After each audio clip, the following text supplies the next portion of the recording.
বন্ধুরা দেখো রেডি হয়ে গেছি। আজকে একটা শাড়ি পরেছি, অনেক দিন পরে আজকে একটা শাড়ি পরেছি। বাড়িতে তো শাড়ি পরা হয় না, আর আমি এখন যাচ্ছি এক জায়গায়, একটু দরকার আছে, সেখানে যাচ্ছি, ওই জন্য একটা শাড়ি পরেছি। তো কেমন লাগছে শাড়িটা? ভালো লাগছে তো? কমেন্ট করে অবশ্যই জানাবে। তো আমি একটু যাচ্ছি, এখন বাজে 5টা 15 হয়ে গেছে। তো চলো একটু ঘুরে আসি, কোনো একটা দরকারি কাজ আছে, তো সেখানেই যাচ্ছি। বলছিলাম যে আমি কোনো কাজের জন্য যাচ্ছি, তো হয়ে গেছে, আমি মার্কেটে গিয়েছিলাম, তো কাজ সারা হয়ে গেছে, মার্কেট থেকে সামান টামান নিয়ে যাচ্ছি। তো এখন বাজে 9:30। তো চলো কী কী নিয়েছি তোমাদের বাড়ি গিয়ে দেখাচ্ছি। 9:30 বাজে, তবু দেখো রোডের লোকজন ভর্তি। তো বন্ধুরা দেখো বাড়িতে চলে এসেছি, প্রচণ্ড গরম, খুবই গরম লাগছে।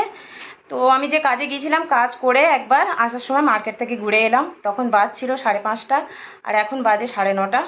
তো দেখো এখনই বাড়ি এলাম, এসে আমি কি কি নিয়ে এসেছি আর কি কি আনতে গিয়েছিলাম বলতে, আমার জ্যাঠা জেঠি যাচ্ছে গয়াতে। তো গয়াতে গেলে তো ওনাদের জামা কাপড় দিতে হয়, তো আমার জ্যাঠামশাই জেঠিমারা যাচ্ছে, ওই জন্য ওদের জন্য কিছু কেনাকাটা করতে গেছিলাম। তো কি কি কিনে আনলাম তোমাদেরকে দেখাচ্ছি। কি কি নিয়ে এসেছি, প্রথমে তো দেখো গরম পড়ে গেছে বলে একটা জলের বোতল নিয়ে এসেছি, কেননা এবার তো ফ্রিজে জল রাখতে হবে, গরম পড়ে গেছে। আর এই দেখো এই শাড়িটা নিয়ে এসেছি আমার জেঠিমার জন্য।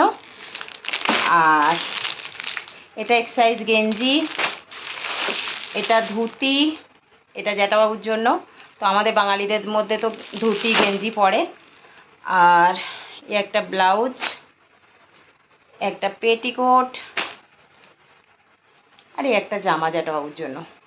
তো এই সবই আনতে গেছিলাম, বেশি কিছু নয়। আর আমার মেয়ের জন্য দুটোই। তো এই সবই নিয়ে এসেছি, আর বেশি কিছু আনিনি, যেটা দরকার সেটাই আনতে গেছিলাম। তো সেটাই তোমাদের সাথে শেয়ার করলাম। আর বন্ধুরা প্লিজ ভালো লাগলে লাইক কমেন্ট শেয়ার করো, আমার চ্যানেলটাকে সাবস্ক্রাইব করে দিও, সাথে থাকো। Bye bye.